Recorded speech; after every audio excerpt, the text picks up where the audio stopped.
मैं गायक विश्वनाथ पाल भोजपुरिया संगम बिहार नई दिल्ली से एक भोजपुरी लोकगीत प्रस्तुत कर रहा हूँ, जिस गीत का शीर्षक है लक्ष्मण शक्ति बाण। यहाँ दोहा में कहना नवीन भैया कि लगा लक्ष्मण को शक्ति बाण, तब बूटी लेने गए हनुमान।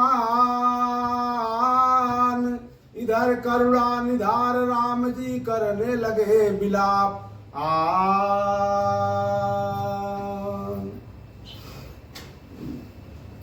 बात वही समय कह जिस समय माता सीता जी का हरण किया था बाबूजी रावण।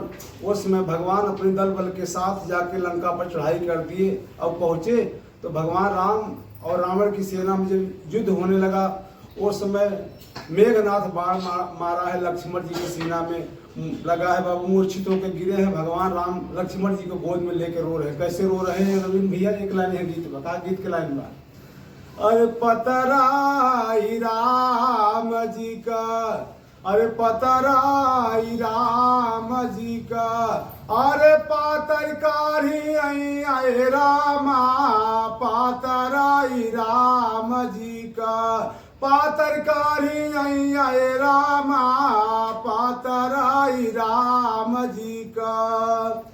इत गीत के तरज बा, मगर भगवान लक्ष्मण जी के गोद में लेकर रोवत है। उसमें कवि जी लिखले बड़का लिखले न कि रोवे राम खोलिदा लक्ष्मण, अरे रोवे राम खोलिदा लक्ष्मण, अरे अपनी नजरिया भैया, रोवे राम खोलिदा लक्ष्मण, अपनी नजरिया भैया, रोवे राम खोलिदा लक्ष्मण, कि रोवे राम खोलिदा लक्ष्मण, अरे अपनी नजरिया भैया, बीतल चाहे रयना नाही, अइले बीरा बाला करिया भैया, बीतल चाहे रयना नाही।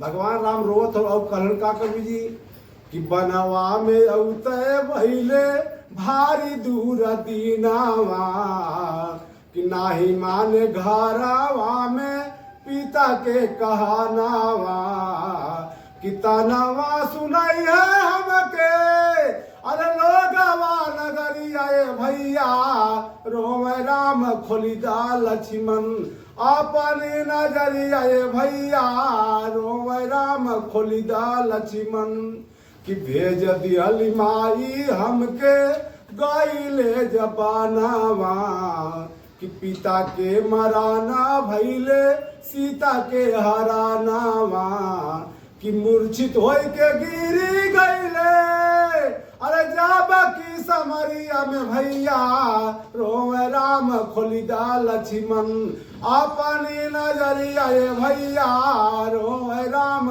खोलिदा लक्ष्मण, कि गईले हनुमान जब बूटी नाही पाई है, कि उर्मिला सुहागिन के सुहाग लूटी जाई है, कि देव का जवाब जाबा, अरे पूछिया लोगवा नगरिया भैया, रोवे राम खोलिदा लक्ष्मण, अरे अपनी नजरिया भैया, रोवे राम खोलिदा लक्ष्मण, कि तबले हनुमान जब बूटी लाई आवाले, वैद सुखे ना झट से कूटी का पिया वाले हो, कूटी के पिया वाले, कि उठी गईल लक्ष्मण तबा, अरे उठला खुशी का लहरिया भैया, रोवे राम खोलिदा लक्ष्मण, अरे अपनी नजरिया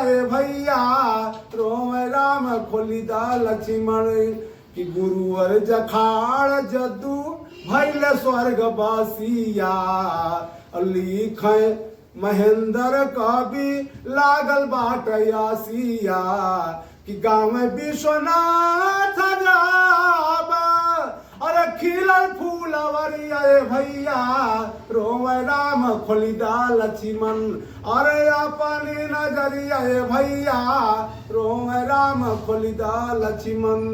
जय श्री राम।